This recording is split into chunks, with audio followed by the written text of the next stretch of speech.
The film opens in a black circular room with a red lit floor. 50 people stand on red spots arranged in a circle, unmoving, confused, and terrified. None of them know how they got there. They speak in hushed tones, trying to figure out where they are, when suddenly a man steps off his spot and is immediately struck dead by a beam of light from the center of the room. Panic sets in. No one can leave their marked spot. And every 2 minutes, someone dies. A strange mechanical arm in the middle emits a hum and shoots out a pulse of energy. At first, the group thinks it's random, but they quickly realize the horrible truth: they're voting.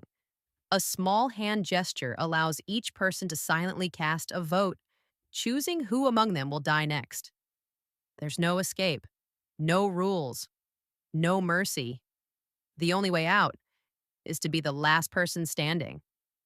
As the deadly countdown continues, the group begins to unravel. They try to understand the voting system and the motives behind each death. One woman is killed for panicking, another because she's elderly. A silent man is executed, possibly because he isn't defending himself. It becomes clear that this isn't just survival, it's social judgment. The group starts targeting people they believe are less deserving to live. They eliminate an older woman, then a homeless man, a man with tattoos. Discrimination creeps in, subtle at first, then overt. Race, age, appearance, background. Everything becomes a reason to die. A man speaks up, saying he has kids. Others consider that noble. Maybe he deserves to live longer. But someone else challenges him. How do we even know you're telling the truth? The group debates morality, value, and sacrifice.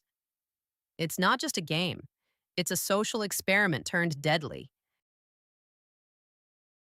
As the numbers dwindle, power struggles emerge. Leaders try to form alliances, arguing for strategy over chaos.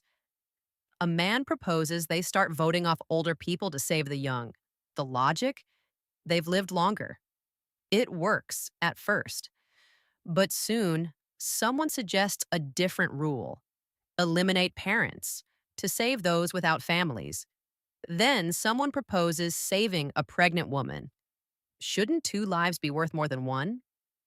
A religious man tries to sway votes based on faith, only to get voted off by those who find his proselytizing dangerous. One woman is targeted for being too quiet. A teenager is voted off because others suspect him of manipulation. Every decision reveals deep human biases, conscious or not. Paranoia grows. Who's lying? Who's manipulating? Who actually deserves to survive? As the circle gets smaller, secrets begin to surface.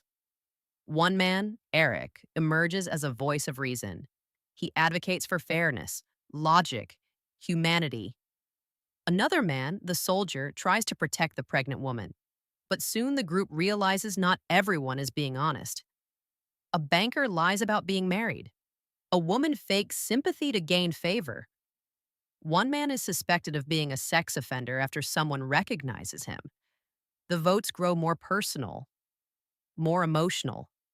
They debate whether to kill a cancer survivor, whether undocumented immigrants should be spared, whether someone's confession of cheating on a spouse makes them less worthy.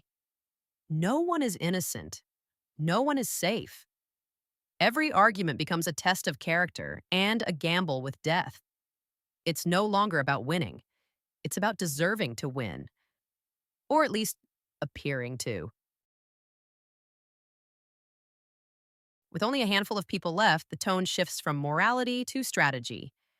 The pregnant woman, the little girl, Eric, and a few others remain.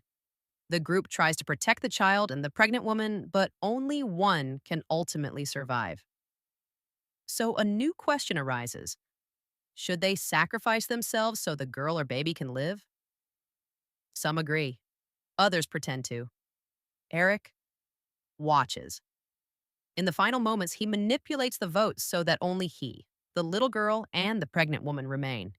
He convinces them not to vote, thinking the system will spare both of them. But Eric secretly casts one last vote, eliminating the girl. Then, as the system begins to shut down, he votes again, this time for the pregnant woman, and wins. Eric wakes up outside the circle, alive. He's standing in a destroyed city. Around him are other survivors, women, children. He sees ships in the sky, alien crafts hovering silently. It's revealed. This wasn't a random game, it was a selection. The aliens came and tested humanity. And Eric? He was chosen. But what does that say about us? That in the end, the one who survives is the one who lies best, the one who manipulates? Circle is more than a thriller. It's a brutal, minimalist mirror of society where prejudice, fear, and self interest become weapons. And in the end, what you believe might just kill you.